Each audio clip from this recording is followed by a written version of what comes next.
Assalamualaikum warahmatullahi wabarakatuh. Saya Hasrida Nur Hidayah B. Alia, NIM 1992142070, Prodi Akuntansi S1 kelas C. Pada mata kuliah Pengauditan 1, saya akan menjelaskan sedikit mengenai sejarah perkembangan standar audit di Indonesia.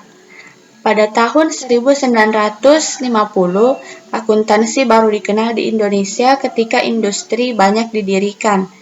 Menggunakan sistem akuntansi Amerika dan audit masih belum dikenal.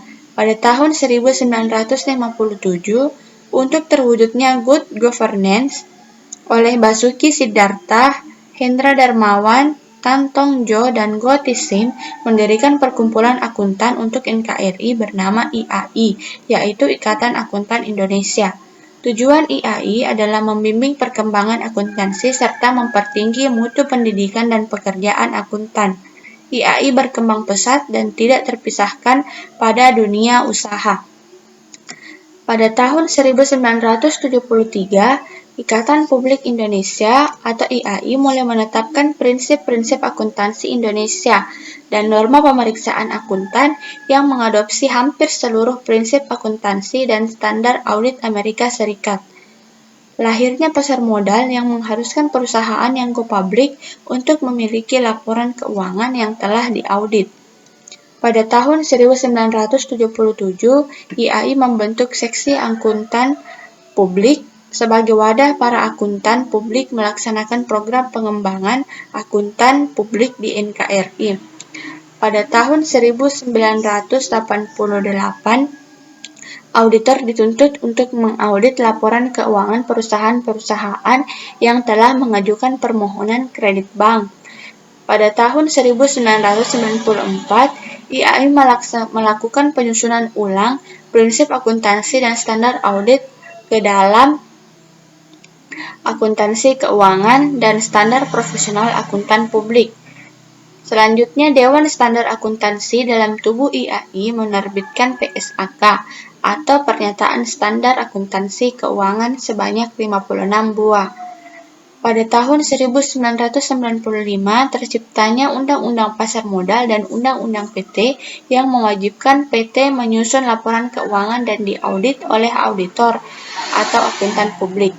Pada tahun 2007, IAPI berdiri sebagai organisasi akuntan publik yang independen dan mandiri dengan berbadan hukum yang diputuskan melalui rapat umum anggota luar biasa dan resmi diterima sebagai anggota asosiasi pertama.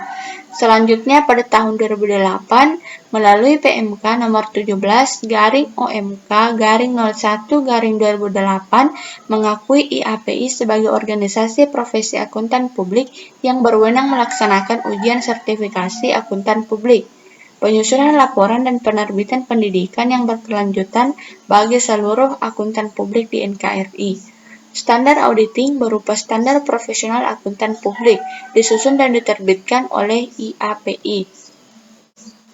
Selanjutnya, standar profesional akuntan publik. Standar profesional akuntan publik atau SPAP adalah kodifikasi berbagai pernyataan yang merupakan panduan dalam memberikan jasa bagi akuntan publik di Indonesia. SPAP dikeluarkan oleh Dewan Standar Profesional Akuntan Publik Institut Akuntan Publik Indonesia atau DSPAP IAPI. Penerbitan SPAP per 1 Agustus 1994 seiring dengan perubahan nama dan standar dari norma pemeriksaan akuntan ke standar profesional akuntan publik. Sumber acuan utamanya adalah dari American Institute of Certified Public Accountant Professional Standards.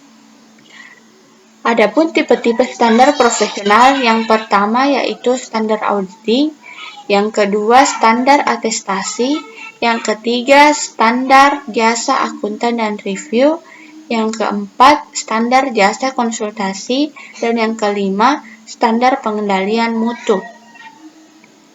Perubahan standar Indonesia yang mengadopsi ISA atau International Standards of Auditing. Ada dua, yang pertama yaitu teori. ISA adalah International Standards of Auditing yang dikeluarkan oleh International Auditing Practice Committee. dari International Federation of Accountants atau IFAC. IFAC adalah organisasi profesi akuntan sedunia yang berupaya meningkatkan keseragaman praktik auditing dan jasa-jasa terkait di seluruh dunia. Kemudian, histori. Pada tanggal 1 Januari 2013, Indonesia mengadopsi ISA dalam audit laporan keuangan. Periode yang dimulai pada atau setelah 1 Januari 2013, langkah ini diambil untuk mengejar perkembangan zaman yang semakin berkembang serta usaha yang baru terus bermunculan, dan hal ini akhirnya akan berdampak pada bidang akuntansi dan auditing. Selanjutnya, pernyataan standar auditing atau PSA. PSA merupakan penjabaran lebih lanjut dari masing-masing standar yang tercantum di dalam standar auditing. PSA berisi ketentuan-ketentuan dan pedoman utama yang harus diikuti oleh akuntan publik dalam melaksanakan penugasan audit. Kepatuhan terhadap PSA yang diterbitkan oleh IAPI bersifat wajib bagi seluruh anggota IAPI. Berikut adalah standar audit yang berlaku umum. Standar yang pertama yaitu standar umum. Audit harus dilaksanakan oleh seorang atau lebih yang memiliki keahlian dan pelatihan teknis yang cukup sebagai auditor. Dalam semua hal yang berhubungan dengan pelatihan independensi dalam sikap mental harus dipertahankan oleh auditor. Dalam pelaksanaan audit dan penyusunan laporannya, auditor wajib menggunakan kemahiran profesionalnya dengan cermat dan seksama. Yang kedua yaitu standar pekerjaan lapangan. Pekerjaan harus direncanakan sebaik-baiknya dan jika digunakan asisten harus disupervisi dengan semestinya.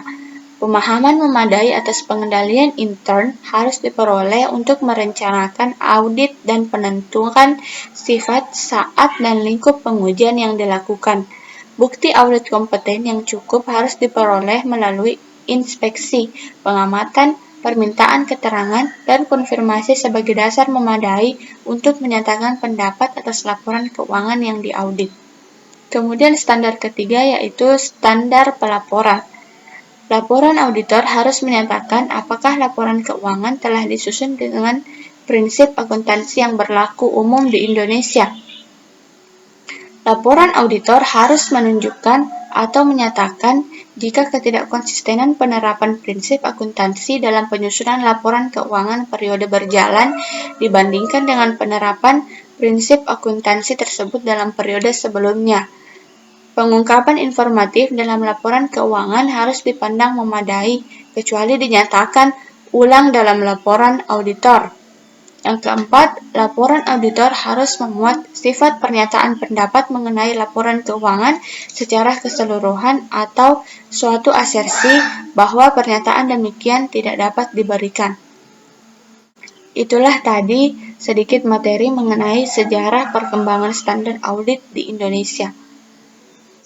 Kurang lebihnya mohon dimaafkan. Wassalamualaikum warahmatullahi wabarakatuh.